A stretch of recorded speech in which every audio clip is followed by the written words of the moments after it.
மக்களே, இன்றைக்கி நம்ம என்ன பார்க்க போகிறோன்னா, ஒரு காம்பவுண்ட் வால் பார்த்தீங்கன்னா தெரியும். காம்பவுண்ட் வாலோட ஃபுட்டிங் ரெடி பண்ணுறோம்.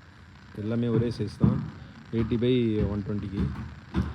இதில் வந்து வெறும் சிங்கிள் மேட்டு தான் கொடுத்துருந்தோம். ஸோ சிங்கிள் மேட்டு போதும் அப்படின்ட்டு. ஸோ சிங்கிள் மேட்டு காலம் வந்து 20/20. அங்கே வந்து நடுவில் ஜாயிண்ட் இருக்கும். கீழே வந்து 12 மில்லி 20 ஸ்பேஸிங்கு, அவ்வளோதான். காலமும் 12 mm 4 ராடு நார்மலு. இந்த மாதிரி ஒரு ஃபுட்டிங் வருதுன்னா இதுக்கு டாப் மேட் போடணும். பட்டு இது காம்பவுண்ட் வாலுன்றதால நம்ம இன்னும் அதிகமாக இன்னும் லோடு கொடுக்க போகிறதில்ல, ஜஸ்ட்டு தபுக் தான். ஸோ லாக் ஒர்க்கு தான் வரப்போகுது.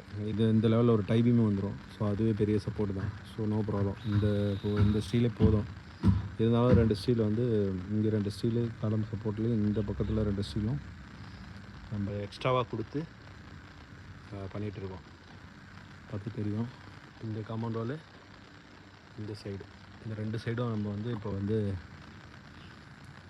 காங்கிரீட் போட்டுடலாம்.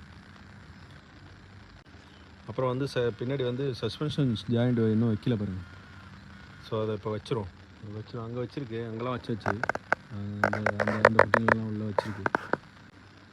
ஸோ சஸ்பென்ஷன் ஜாயிண்ட்ன்றது இந்த பிளாக் கலர் தான். இந்த ஷீட்டு வைக்கணும். ஆனால் அதிலலாம் வைக்கல. இந்த ஷீட்டை வந்து வச்சோம் அப்படின்னா நம்ம வந்து அவங்களோட பக்கத்து வீட்டோட காம்பவுண்ட் வாலுக்கும் இதுக்கும் நம்மளுக்கு வந்து ஜாயிண்ட் இல்லாமல் இந்த ஷீட்டை வந்து வைக்கிறோம். ஓகே.